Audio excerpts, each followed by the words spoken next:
우리 찬양 들으면서 불같은 성령 임하소서, 불같은 성령 임하소서. 너무 강렬하게 우리의 마음 가운데 이렇게 심어 주셨는데 오늘이 성령 강림 주일입니다. 제가 이제 예복을 입고 앞에 이렇게 서죠. 그때마다 이 스토리 색깔이 바뀌어요. 오늘 어떤 색깔로 바뀌었습니까? 빨간색으로 바뀌었어요.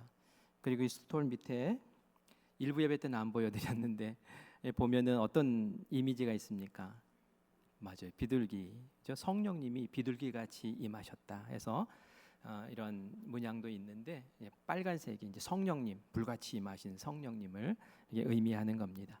예수님이 승천하신 후에 제자들은 낙심했어요. 우리 곁에 아무도 없구나. 우리끼리 뭘 하라고. 그러나 예수님은 약속하셨죠. 내가 가면은 나보다 더 좋은 분을 너희에게 보내실 거야. 보혜사 성령님을 보내실 텐데 그 성령님이 너희와 함께 하시면 너희들이 내가 했던 일을 너희들이 할 것이고 더 큰 일, 내가 하지 못했던 큰 일도 너희가 하게 될 거야. 겁먹지 마. 두려워하지 마.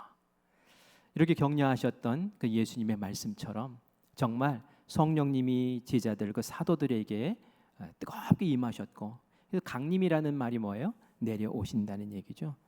하늘에서 내려오셔서 우리 속에 함께 하시며 이 제자들을 변화시켜 하나님의 아름다운 역사, 믿음의 은혜들을 펼쳐나가게 하신 줄 믿습니다.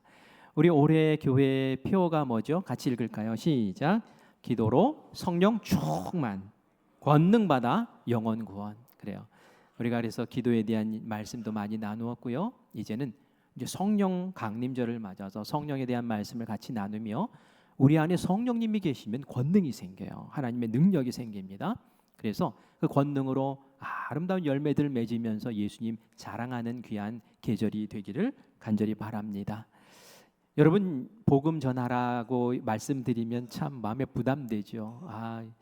이것만 안 했으면 내가 신앙생활 정말 행복하게 할 텐데 자꾸 전도하라고 그러고 너무 힘들어 이렇게 말씀하시는데 쉽게 생각하실 수 있어요. 여러분들이 예수님 자랑하는 거다라고 생각을 하시면은 이 전도가 굉장히 쉬워져요. 우리가 맛집 가서 맛있는 거 먹었어요? 그러면 사랑하는 사람들에게 거기 꼭 가봐 이렇게 얘기하잖아요. 뭔가 좋은 것을 봤어요? 뭔가 돈을 안 들이고 좋은 것을 얻을 수 있는 기회를 알았어요. 그러면 좋아하는 사람들에게 이거 좀 해보라고 그렇게 권하해 주지 않습니까? 전도는 사실 그런 거예요. 내 안에 역사하셨던, 나와 함께 하셨던, 그리고 나에게 형통의 길로 인도하셨던 그 하나님의 사랑, 그 감격, 그 경험, 내 마음이 너무 설레. 이거 참을 수가 없어요. 누구에게 말해주지 않으면. 그래서 예수님 자랑하는 거예요. 하나님 나에게 이렇게 잘해주셨다고 자랑하는 거예요. 이게 바로 전도 아니겠습니까? 그래서 우리가 전도를 잘하려면 먼저 내 안에 하나님의 은혜가 충만히 깃들어야 돼요. 하나님 나를 이렇게 사랑하시는구나. 하나님 나에게 이런 은혜를 주셨구나. 그런데 이 은혜 어떻게 하면 받을 수 있을까요? 오늘 그 얘기를 하려고 합니다. 어떻게 하면 하나님의 복의 길로 내가 인도함 받을 수 있을까? 오늘은 히브리서 11장 5절 6절 말씀을 통해서 에녹의 믿음을 보면서 우리가 그 길을 함께 걷기를 원합니다. 히브리서 11장 말씀은 우리가 믿음장이라는 별명을 붙여줬어요. 왜냐하면은 믿음은 이런 거야 라고 설명을 해주고 믿음대로 살았던 신앙의 인물들을 이야기하면서 그들의 신앙을 믿음의 관점에서 이렇게 보아주는 거예요. 그래서 이 사람은 이런 믿음이었어. 그래서 이런 복을 받았어. 너희들도 이 믿음을 본받아라 하면서 우리에게 믿음을 소개해 주지요. 신앙생활을 우리가 믿음 생활이라고 합니다. 왜냐하면은 그 믿음이라는 것이 신앙생활에 굉장히 중요한 바탕이 되고 이끌어 나가는 힘이 되기 때문에 그렇죠. 교회만 그렇겠습니까? 세상도 마찬가지로 이 믿음을 기반으로 돌아가요. 믿으니까, 그죠? 우리가 믿으니까 같이 사는 거예요. 차를 타더라도 이 운전기사가 운전을 잘 해줄 거야. 막 미쳐가지고 날뛰면 안 되잖아요. 내가 이 교량을 건널 때 이 다리가 무너지지 않을 거야 라는 그런 믿음이 기본적으로 깔려 있는 거죠. 내가 은행에 돈을 맡길 때 내 돈을 잘 보관을 해줄 거야. 그리고 이자도 붙여줄 거야 라는 이런 믿음 때문에 이 사회가 운영되는 것이죠. 그런데 사회에서의 그 믿음과 우리 신앙생활에서의 믿음은 조금 차이가 있어요. 좀 다르단 말이에요. 히브리서 11장 1절에서 어떻게 다른지 그 이야기를 해주고 있습니다. 어떻게 다른지 우리 같이 읽어볼까요? 1절입니다. 같이 읽습니다. 믿음은 바라는 것들의 실상이요 보이지 않는 것들의 증거니. 아멘. 우리 다시 한번 읽어볼게요. 시작. 믿음은 바라는 것들의 실상이요 보이지 않는 것들의 증거니. 아멘.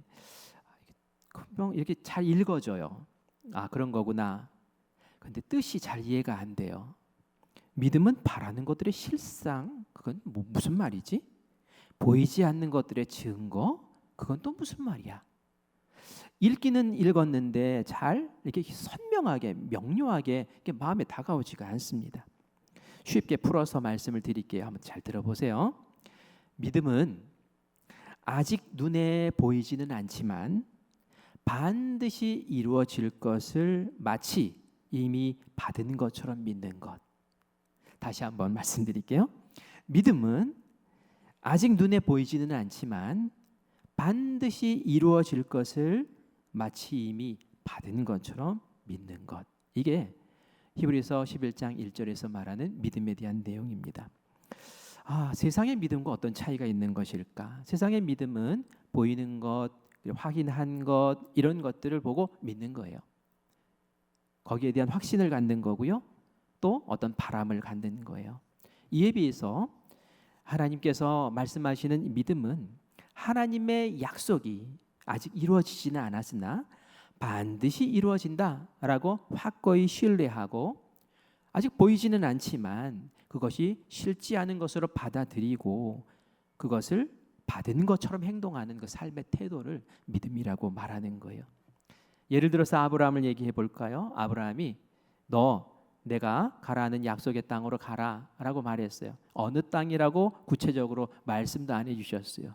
그런데 아브라함은 하나님의 약속을 믿었어요. 받았어요. 그리고 마치 그 땅이 내 땅이냐 그 땅을 향해서 그냥 나아갑니다. 순종하며 나아갑니다.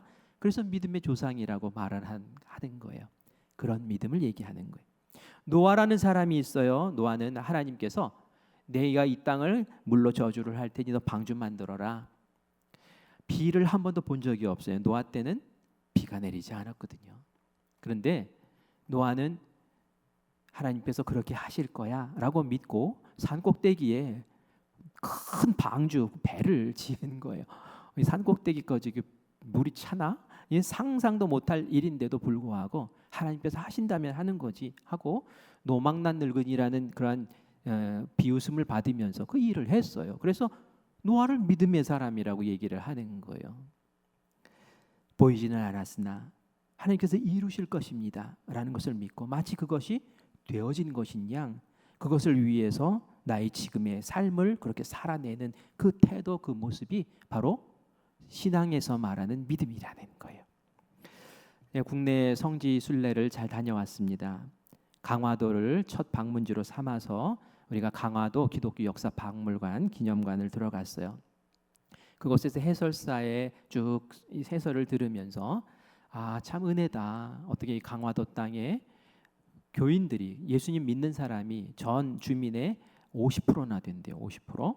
그리고 교동이라는 지역을 제가 아는데요. 그 교동은 한 70-80%가 예수님 믿는 사람들이에요. 그리고 밖에 나가면은 두세 사람이 그냥 만나면 셋 중에 둘은 예수 믿는 사람이고 이런 분위기에 그 동네에서 예수님만 믿으면 사람 구실을 못해요. 그런 동네가 됐어요. 어떻게 그런 일이 벌어졌을까? 그것을 쭉 이야기해주고 그것을 위해 헌신했던 사람들의 이야기를 들었습니다. 근데 그곳에 복음을 전하셨던 우리 선교사님의 기도문을 이렇게 알려주시더라고요. 우리가 그 기념관을 나올 때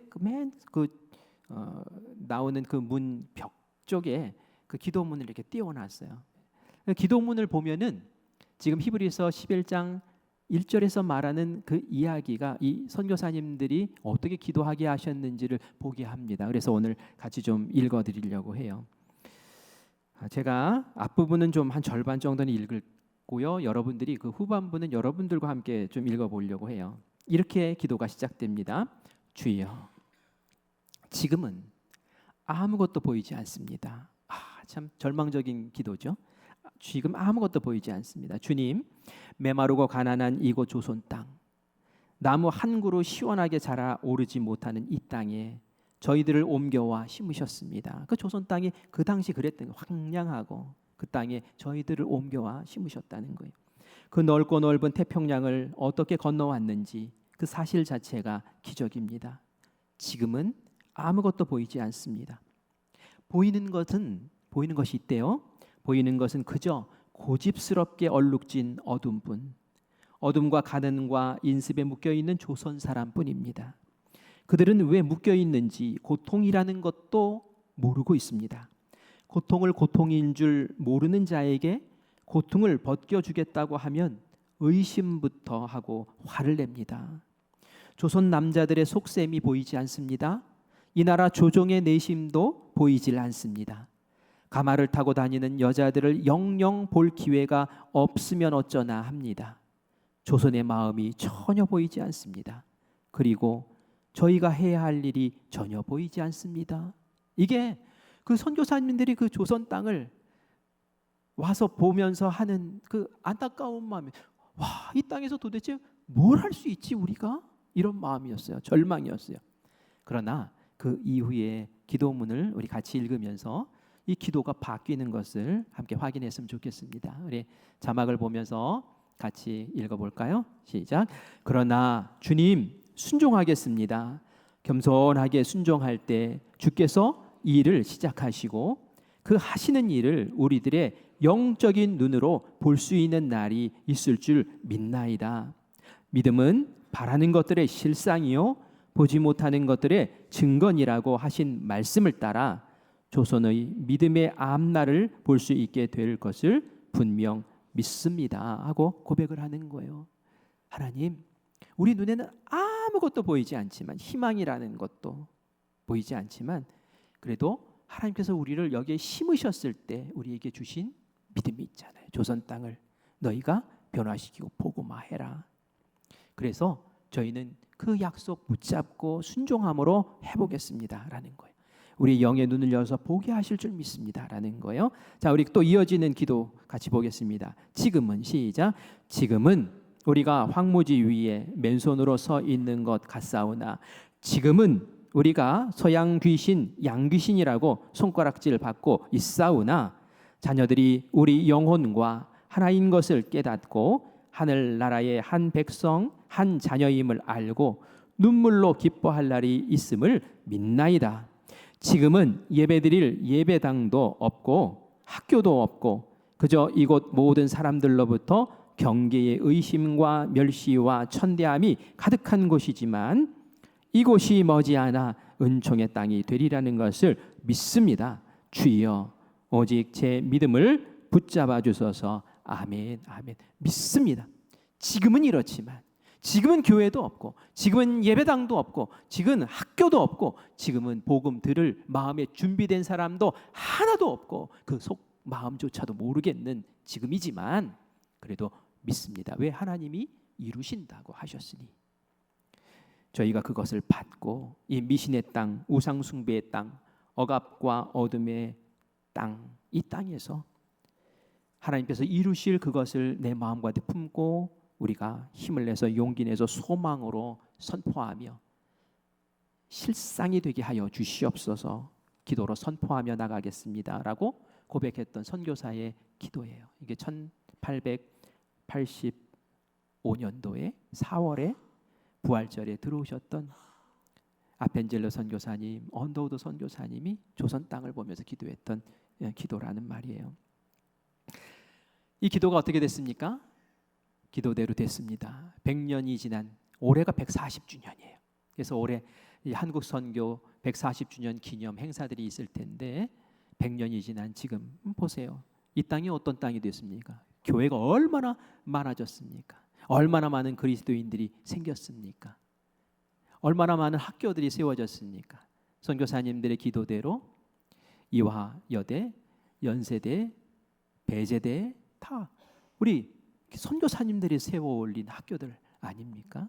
많은 유수한 인물들이 탄생했고 이 나라를 공산주의에서 지켜내고, 그리고 지금은 세계 강국 가운데 손가락 안에 꼽히는 열강이 되고, 세계에서 선교사 가장 많이 파송하는 나라 가운데 한 나라, 미국 다음으로 우리가 선교사를 제일 많이 파송하는 나라가 되지 않았습니까?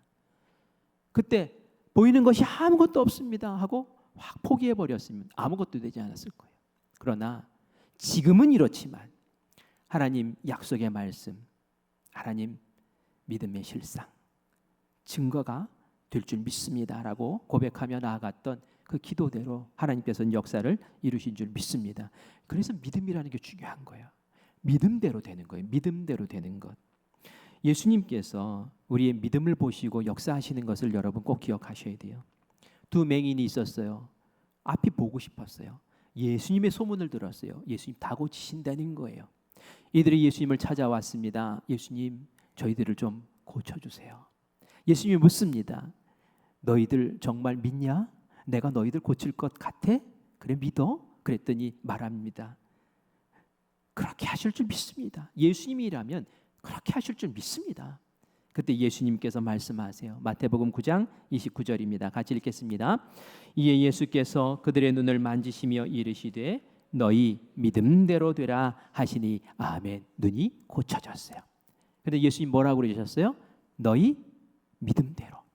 너희가 고백한 그 믿음대로 되는 거야. 우리의 믿음을 보시는 거예요. 여러분의 믿음이 어떻습니까? 우리의 믿음을 주님이 보신다면 믿음대로 되라 했을 때 그것을 받을 만하시냐는 거예요. 한번 점검해 보세요. 예수님이 배를 타고 제자들과 함께 갈릴리 호수를 지나가시는데 풍랑이 일었어요. 제자들이 기겁을 합니다. 노련한 뱃사람들인데도 불구하고 이러다가는 가라앉겠다 하는 생각이 들었어요. 근데 예수님은 배 안에서 주무시고 계시는 거예요. 예배 시간에 주무시면 안 돼요. 배 안에서 주무시고 계신 이 제자들이 이거 큰일 났어요. 예수님 빨리 일어나세요. 이러시면 안 돼요.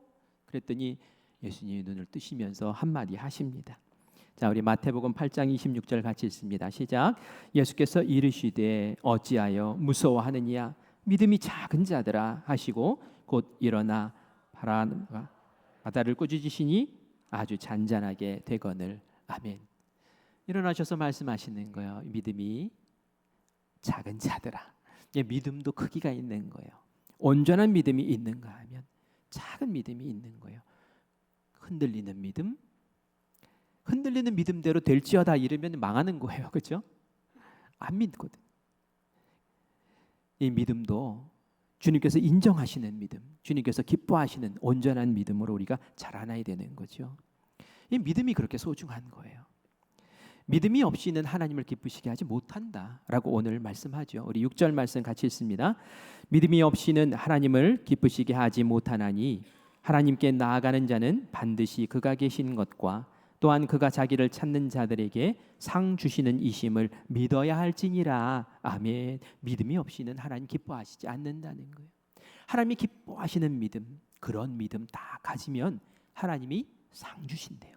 하나님이 응답하시고 역사하시고 그 믿음대로 될지어다 하는 그런 은혜가 일어나는 줄 믿습니다. 그러면 내가 예수님 그 하나님의 베푸시는 그 은혜를 내가 어떻게 혼자서 나만 간직할 수 있겠어요? 하나님 이렇게 해주셨어. 하나님 자랑하고 하나님 너도 좀 믿어봐. 얼마나 좋은지 몰라. 말하지 않을 수가 없는 거죠. 그런데 믿음의 내용에 대해서도 오늘 6절 말씀에 이야기하고 있죠. 믿음의 내용, 무엇을 믿으라는 걸까요? 첫 번째는 따라할까요? 그가 계신 것과 시작. 그가 계신 것과 하나님 계신 것과. 두 번째는 자기를 찾는 자들에게 상 주신다. 시작. 자기를 찾는 자들에게 상 주신다. 그가 계신 것, 하나님이 계신 것과 하나님을 찾는 자들에게는 상 주신다라는 것을 꼭 믿어야 된다. 이것이 하나님이 기뻐하시는 믿음이라는 거예요. 이 내용을 뒤에서 설명을 좀 할 텐데요. 그런데 제 눈에 좀 마음에 이렇게 새롭게 싹 다가왔던 것은 하나님께 나아가는 자는 이라는 그 단어가 마음에 좀 다가오더라고요. 좀 설교를 준비하면서 하나님께 나아가는 자, 하나님께 나아가는 자, 이게 먼저 전제가 되어야 된다는 거예요. 하나님께 나아가는 자가 무슨 의미일까요? 나아간다는 것이 접근한다는 의미잖아요. 그리고 가까이 다가선다는 얘기잖아요. 하나님께 가까이 다가서는 사람 얘기하는 거예요. 우리가 어떤 방법으로 하나님께 가까이 다가설 수 있죠? 여러 가지 방법들이 있어요. 예배드리는 것, 시간과 장소를 구별해서 하나님 임재하시는 이 예배당에 제가 하나님 만나러 찾아옵니다. 그게 하나님께 다가오는 것이죠.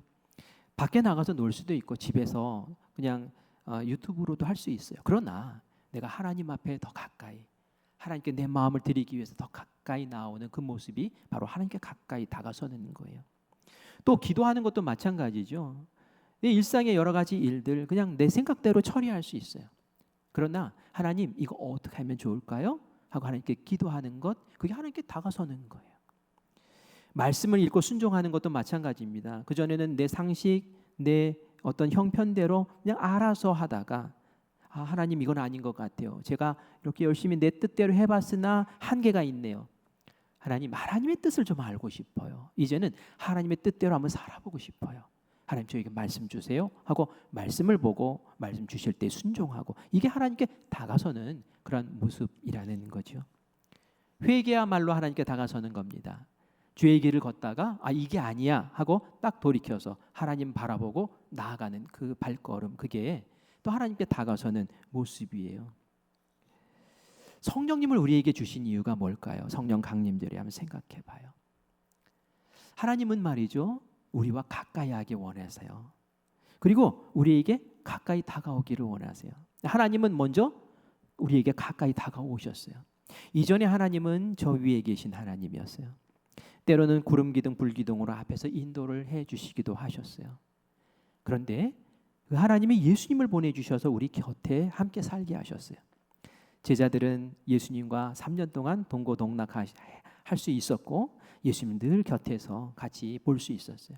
사람들은 예수님 앞에 나와서 안수를 받으며 치료도 받고 예수님의 육성으로 말씀을 들으면서 그렇구나 깨달을 수 있었죠.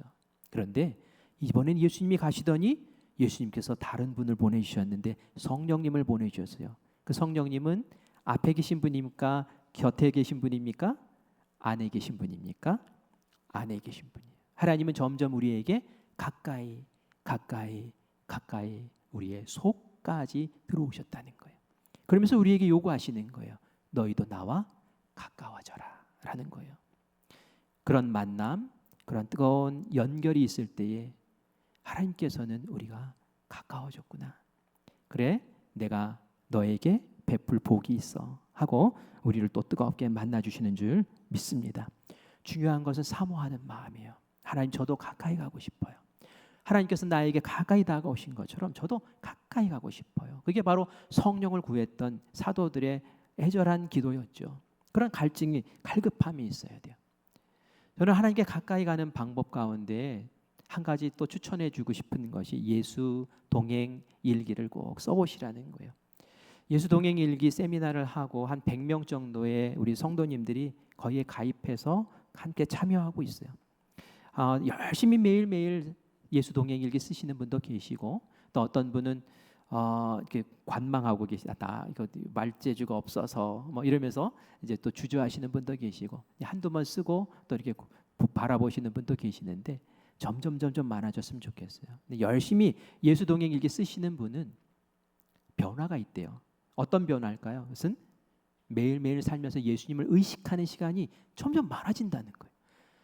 예수님을 의식하는 그 순간 내 삶이 달라지는 거예요. 내 말도 달라지고 내 행동도 달라져요. 그래서 나의 변화되는 모습을 볼 수 있어서 너무 좋습니다 하는 그런 고백을 해요. 여러분들도 한번 동참해 보시기를 바라요. 예수님을 늘 의식하면 믿음이 커집니다. 우리 히브리서 12장 2절 말씀을 같이 읽어볼까요? 같이 읽습니다. 믿음의 주여 또 온전하게 하시는 이인 예수를 바라보자. 예수님 바라보면, 믿음의 주여 온전케 하시는 예수님을 바라보면 믿음이 큽니다. 믿음이 커져요. 온전한 믿음이 돼요. 왜 그러냐면 믿음의 주라는 것이 뭡니까? 믿음은 예수님으로부터 시작됐다는 표현이에요. 세상 사람들 가운데 예수님 믿고 싶고 하나님 믿고 싶어도 아무리 난 믿으려고 해도 안 믿어져. 그래서 못 믿겠어 하는 사람 있어요. 분명히 있어요. 그런데 여러분들 예수님 믿으시잖아요. 예수님 어떻게 믿으신 거예요? 예수님 보셨어요? 예수님 만나셨어요? 아니, 어떻게 예수님을 믿으신 거예요? 예수님이 믿어진 거예요. 예수님이 우리에게 그런 믿음을 주신 거예요. 그래서 믿음의 주요라고 할 땐 믿음의 시작을 하게 하신 분, 믿음을 창시하신 분, 그분이 내가 예수님 믿어지게 만들어 준 거예요. 그래서 예수님 하고 고백할 수 있게 된 것이죠. 그러면 온전하게 하시는 이인 예수를 바라보자. 믿음을 온전하게 하시는 분이래요. 이 예수님께서는 약한 믿음, 없었던 믿음 만들어 주신 분일 뿐만이 아니라 연약한 믿음, 작은 믿음, 큰 믿음으로 키워 주시는 분이라는 거예요. 그래서 믿음대로 될지어다 라고 하고 그 믿음의 열매를 거둘 수 있게 하시는 분이 예수님인데, 어떻게 하면 이 믿음이 커진다고요? 예수님을 바라보라고. 바라보는 게 뭐예요? 예수님을 의식하라는 거예요. 예수님을 생각하라는 거예요. 그러면 그 예수님이 하셨던 일들, 예수님이 하셨던 말씀, 이런 것들을 생각하면 내가 주변 상황을 보면서 막 두려워하고 염려하고 어쩔 줄 몰라 하고 했던 마음들이 믿음으로 다시 싹 모이게 되고, 그리고 다시 한번 싹 일어서는 그런 은혜를 만나게 되지요. 이렇게 믿음을 키워나가는 거예요. 아까 제가 믿음의 내용에 대해서 잠깐 말씀드렸죠. 두 가지 있다고 그랬죠. 우리 6절 다시 한번 읽어보겠습니다. 시작. 믿음이 없이는 하나님을 기쁘시게 하지 못하나니 하나님께 나아가는 자는 반드시 그가 계신 것과 또한 그가 자기를 찾는 자들에게 상 주시는 이심을 믿어야 할지니라. 아멘. 첫 번째, 반드시 그가 계신 것, 하나님이 계신 것을 믿어야 한다라고 말씀하세요. 하나님이 계시는 것을 믿는다라는 게 무슨 뜻일까요? 하나님이 존재하냐 존재하지 않느냐, 이거 믿느냐 안 믿느냐, 이걸 묻는 거 아니에요. 무엇을 얘기하느냐 하면은 하나님이 계신다라는 의미는 지금도 그 하나님이 살아서 우리 가운데 역사하시는 것을 믿는다라는 거예요. 하나님이 세상을 창조하시고, 그리고 이스라엘 백성들을 구름 기둥 불 기둥으로 인도하시고, 병든 자를 고쳐주시고, 창조하신 다음에 손 뗀 게 아니라 끊임없이 계속 역사하시는 거예요. 제자들을 통해서 뭔가 드러내시고, 교회를 세우시고, 선교사님을 통해서 한국 이 땅을 바꾸시고, 이런 역사들을 계속 펼치시는, 이게 바로 하나님이 계신 것, 그것을 믿으라는 그런 말씀입니다. 이신론이라는 이야기를 혹시 들어보셨나요? 이신론이라는 것은 철학적인 신 개념입니다. 철학자들이 신을 이렇게 생각해요. 어떻게 생각하냐면 신이 있어. 그런데 이제 무신론도 있죠. 그런데 이신론이 있는 거 맞아. 그런데 이 신이 세상을 창조하셨어. 그 세상을 창조하시고 질서를 부여하셨어. 그러니까 우주 만물이 막 그 질서대로 움직이는 거야라고 얘기를 합니다. 그리고 나서 신은 거기에서 손을 떼고, 그리고 알아서 진행되도록 관찰하신다는, 그냥 보고 계신다는 거예요.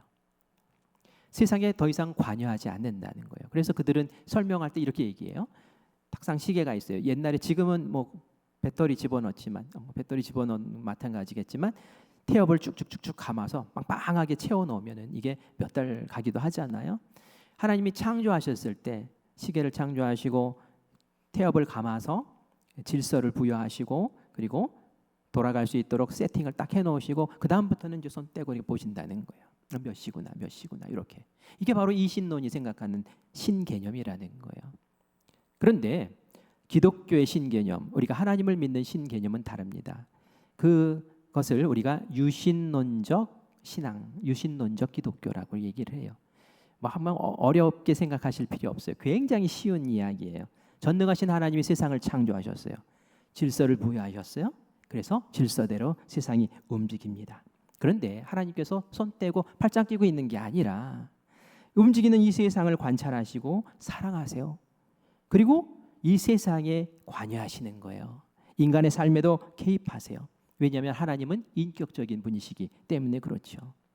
사람을 사랑하셔서 예수님을 보내주시고 십자가에 달려 죽게 하심으로 이전에 죄 때문에 갈라졌던 그 관계를 자녀와 부모의 관계로 환원시키시고, 그리고 끊임없이 우리를 도우시고 우리에게 역사하시고 하나님과 맺은 그 관계를 통해 말씀 주시고 기도 받으시면서 우리를 아름답게 선한 길로 인도해 주시는 분이신 줄 믿습니다. 그래서 우리는 하나님을 볼 때, 예수님을 볼 때 임마누엘, 우리와 함께 하시는 분이라고, 저 멀리 계시는 분이 아니라고, 능력을 베풀어 주시는 분이라고 그렇게 고백하는 줄 믿습니다.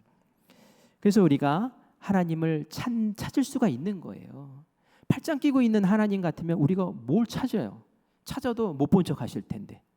그런데 하나님은 우리를 관찰하시고 우리 함께 하시고 인격적으로 만나기를 원하시는 분이기 때문에 하나님 하고 찾아서 하나님 저의 갈증이 이거예요. 하나님 저의 고민이 이거 삶의 아픔이 이겁니다 라고 말할 때 하나님께서 들으시고 거기에 합당한 상을 주시는 분이라고 그렇게 그런 믿음을 꼭 가져야 된다고 그런 믿음 가진 사람을 하나님께서는 기뻐하신다고 그렇게 말씀하고 있는 줄 믿습니다. 얼마 전에 우리 권사님 한 분이 교회 제가 이렇게 예배 마치고 다 이렇게 가신 후에 이렇게 올라왔는데 권사님이 막 허겁지겁 뭘 이렇게 찾고 계시는 거예요. 권사님 뭐 하셔요? 무슨 일 있으세요? 그랬더니 목사님 뭘 잊어버렸어요. 뭘요? 그랬더니 스카프를 하나 잃어버렸대요. 근데 그 스카프가 명품이래요. 어디 거예요? 안 알려드린대요. 그런데 명품이라서 그걸 찾는 게 아니라 이야기를 들어보니까 딸이 있는데 그 딸이 암 걸렸다가 암도 회복되고 이제 치유받고 또 우리 교회에서 기도도 많이 해드렸어요. 그리고 나서 엄마한테 선물을 하나 해줬는데 그 선물이 그 스카프였던 거예요. 그래서 이 명품이라서 아까워서가 아니라 딸이 준 선물인데 이거 잊어버리면 딸이 얼마나 또 서운할까 이런 생각을 하니까 어떻게 해서든지 찾고 싶은 거예요. 그래서 그날 막 움직였던 동선을 따라다니면서 그걸 찾고 교회도 와서 어디 없나 목사님 교회에서 잊어버리면 어디다 놔두나요? 예, 사무실에도 놔둡니다. 근데 사무실에 없는 거예요. 그리고 며칠이 지났어요. 저는 그렇게 기도했어요. 하나님 찾게 해주세요. 하나님 중요한 거라는데 찾게 해주세요. 며칠이 지나서 저한테 카톡이 왔어요. 제가 기도하는 거 알았나 봐요. 목사님 찾았어요 하면서 사진을 딱 찍어서 보냈어요. 어느 아파트에 어떤 가스관 같은데 누가 묶어놓고 간 거예요. 열흘이 지나서 본 거예요. 누가 봤을까요? 그 권사님의 언니가 본 거예요. 어떻게 이런 일이 다 있죠? 권사님이 본 것도 아니고 권사님의 언니가 며칠이 지난 후에 그거 묶여 있는 것을 명품인데 그거 누가 가져가지도 않고 저는 그게 하나님이 하신 줄 믿습니다. 하나님 도와주세요. 그래서 우리가 사사건건 기도해야 되는 거예요. 그냥 어떻게 잊어버리면 말지 이게 아니라 하나님 내 일상에 이런 것 좀 하나님 이거 잊어버렸어요. 눈 밝으시죠? 하나님이 대신 찾아주세요. 하나님 내 눈 열어주세요. 하나님 내 자녀 때문에 이렇게 기도하면 말이죠. 하나님이 내가 개입할게. 내가 찾아줄게. 내가 열어줄게. 하는 그러한 상을 일상에서 베풀어 주시는 줄 믿습니다. 그리고 그게 우리의 자랑이 되는 거예요.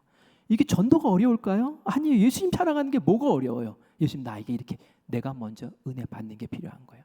그러려면 은혜 받을 수 있는 큰 믿음의 그 모습으로 주님 앞에 서는 우리가 되어야 될 줄 믿습니다. 하나님이 자기를 찾는 당신을 찾는 자에게 상 주신다고 했는데 하나님이 주시는 상 가운데 가장 큰 상이 무엇일까요? 어떤 상이 가장 큰 상일까요? 그것은 하나님 자체가 상인 줄 믿습니다. 우리 예레미야서 29장 12절과 13절 말씀 같이 읽겠습니다. 너희가 내게 부르짖으며 내게 와서 기도하면 내가 너희들의 기도를 들을 것이요 너희가 온 마음으로 나를 구하면 나를 찾을 것이요 나를 만나리라. 아멘. 구하래요. 그래서 열심히 기도하래요. 그리고 찾을 거래요. 근데 뭘 찾는데요? 하나님을 찾는데 하나님을. 아유 시시해요. 하나님 찾는 게 무슨 상이에요. 그렇게 할 수 있지요. 그러나 하나님과 만나고 하나님이 내 하나님 되는 것 그것이야말로 가장 큰 상인 줄 믿습니다. 성령님이 내 안에 임하셨을 때 그것은 성령의 능력도 내 안에 임하신 거예요. 예수님의 제자들이 그전에는 두려워하고 염려하고 어떻게 하면 숨어 있을까 어떻게 하면 피해 있을까 이랬던 사람들이 성령이 임하니까 그 자리 뛰쳐 일어나서 길가로 나갔어요. 사람들에게 복음을 전했어요. 예수님이 이런 분이라고 예수님 자랑했어요. 그 이야기를 듣고 많은 사람들이 3,000명 5,000명이 회개하고 예수님 믿고 교회가 세워지는 역사가 일어나고요. 이 제자들의 손을 통해서 병든 자들이 낫고요. 귀신이 쫓김 받고요. 심지어는 예수님이 가지 않으셨던 지역 세계 곳곳에 파송되어서 그곳에서 복음 전하는 예수님보다 더 큰 일을 해낸 줄 믿습니다. 어떻게요? 성령님이 내 안에 계시니까. 하나님이 만나주시고 하나님이 나와 접속해 주시는 그것이야말로 복 가운데 복인 줄 믿습니다. 오늘 우리가 에녹의 이야기를 봤어요. 우리 에녹 어떻게 설명하고 있는지 5절 말씀 같이 보겠습니다. 같이 읽습니다. 믿음으로 에녹은 죽음을 보지 않고 옮겨졌으니 하나님이 그를 옮기심으로 다시 보이지 아니하였느니라. 그는 옮겨지기 전에 하나님을 기쁘시게 하는 자라 하는 증거를 받았느니라. 아멘. 히브리서 기자는 에녹을 보면서 그렇게 얘기하는 거예요. 에녹이 하나님을 기쁘시게 하는 믿음이 있었다는 거예요. 그 믿음의 내용이 뭐예요? 하나님이 계셔. 하나님은 내 삶에 역사하셔, 개입하셔. 그리고 하나님을 찾는 사람에게는 하나님이 반드시 응답해 주시고 상 주시고 해결해 주시고 은혜 베푸시는 분이야 라는 그 믿음 가지고 살았던 사람이라는 것이죠. 하나님과 얼마나 친밀하게 동행을 하고 하나님 얼마나 의식하며 살고 하나님께 늘 그 믿음으로 나아갔는지 하나님께서 이 에녹을 어떻게 하셨나요? 우리 창세기 5장 24절 같이 읽겠습니다. 에녹이 하나님과 동행하더니 하나님이 그를 데려가심으로 세상에 있지 아니하였더라. 하나님이 동행하는 게 너무 좋은 거예요. 이 에녹이 너무 믿음으로 하나님을 바라보고 하나님 동행하는 것이 그 일상이고 늘 하나님을 생각하며 이렇게 동행하니까 야 그냥 너 여기서 살지 말고 나랑 같이 천국에 가자 하고 그냥 끌어가셨다는 거예요. 그래서 성경 말씀에 엘리야 선지자 그리고 이 에녹은 이 땅에 무덤이 없어요. 죽음을 맞지 않고 갔다는 거예요. 이 말씀을 보면서 야 하나님은 이 동행하는 것을 함께하는 것을 정말 기뻐하시는구나. 하나님과 동행하고 하나님을 의식하며 이렇게 사는 그 사람 속에는 하나님의 놀라운 은혜 역사들이 일어나는 거예요. 요셉을 보면 너무 잘 드러나죠. 요셉은 늘 하나님과 동행한 사람이잖아요. 보디발의 아내가 유혹할 때 이렇게 유혹했어요. 야 요셉 지금 집안에 아무도 없잖아. 내가 다 밖에 내보냈어. 우리 단둘이야. 동침하자. 내가 다 해줄게. 뭐든지 다 해줘. 이렇게 얘기해요. 그 보디발의 아내 눈에는 아무도 없는 것처럼 보였어요. 정말 아무도 없었어요. 근데 요셉은 뭐라고 얘기했습니까? 내가 하나님 앞에서 어떻게 이 큰 죄악을 범하겠습니까? 근데 요셉의 눈에는 뭐가 있었어요? 보이는 거예요. 하나님이 계시는 거예요. 이게 세상 사람과 예수님 믿는 사람의 차이인 거예요. 그리고 그렇게 동행했던 그 요셉 누명 뒤집으시고 감옥에 갔지만 그 길은 총리로 가는 길이었어요. 하나님께서 형통하게 하시는 그 길을 걸은 거예요. 어떤 사람이 믿음으로 하나님 계시고 하나님이 나의 삶에 개입하시고 나는 그 개입하시는 하나님을 늘 의식하며 나의 간구를 하나님께 올려드리고 바로 그런 삶을 사는 사람이 믿음의 사람이고 하나님 기뻐하시는 사람이고 하나님이 상 베푸시는 사람인 줄 믿습니다. 그런 복을 여러분들 꼭 누리시기를 바라요. 주변을 둘러보지 마세요. 주님께 집중하면 주님의 모습이 보이고 내 마음의 믿음이 커집니다. 그리고 그 힘으로 능력 있게 사는 거예요. 제가 이야기 하나만 하고 마칠게요. 이보영 집사님이라는 분이 계십니다. 얘기해도 되나요? 이보영 집사님 어디 계셔요? 얘기해도 돼요? 네. 1부 때 그냥 다 해버렸어요.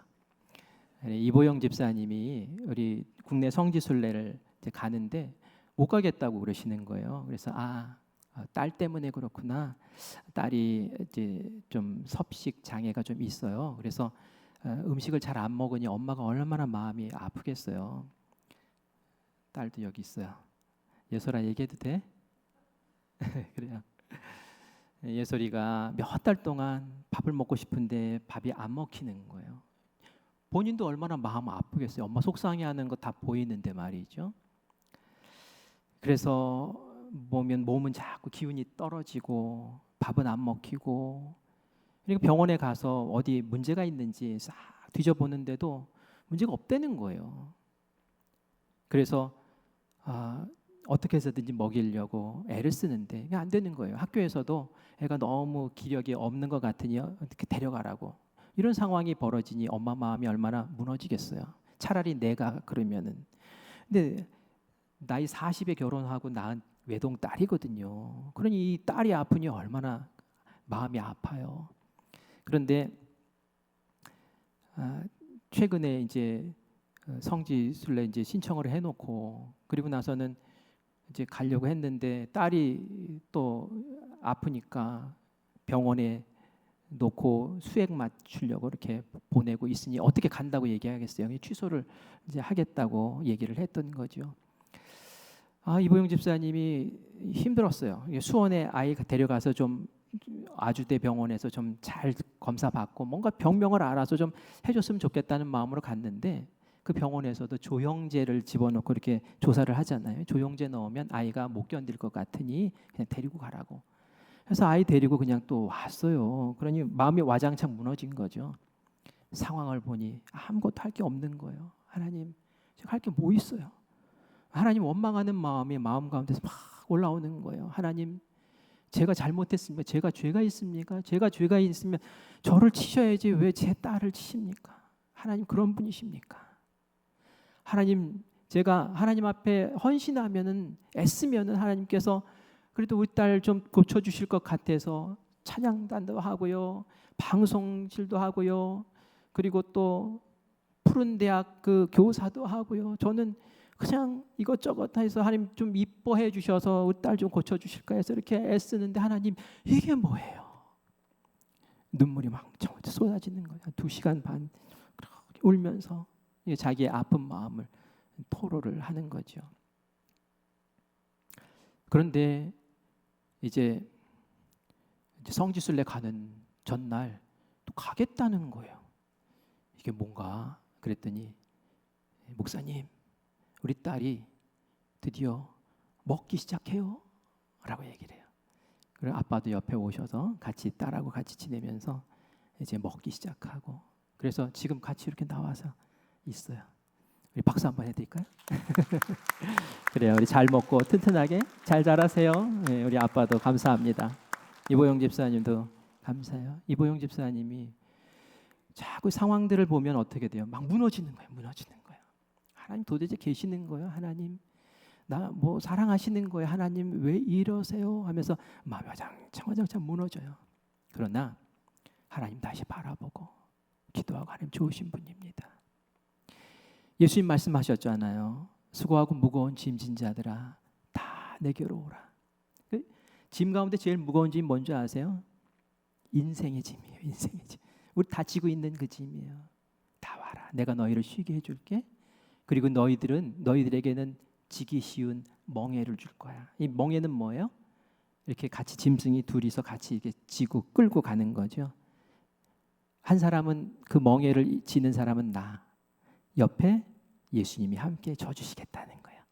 그러니까 이 멍에는 쉬워.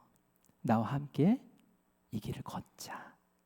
그게 예수님이 함께 하고 싶은 이유예요. 우리 잘 되라고, 우리 평안하라고, 우리 힘내라고, 우리 은혜 받고, 우리 복되게 잘 살라고. 그게 성령님을 우리에게 보내주신 이유인 줄 믿습니다. 여러분 힘내십시오. 좌절하지 마십시오. 주님 바라보세요. 그럼 믿음이 커집니다. 예수님 말씀하세요. 믿음대로 될지어다. 그 역사를 경험하는 우리 사랑하는 모든 성도님들 되시기를 간절히 축원합니다. 아멘.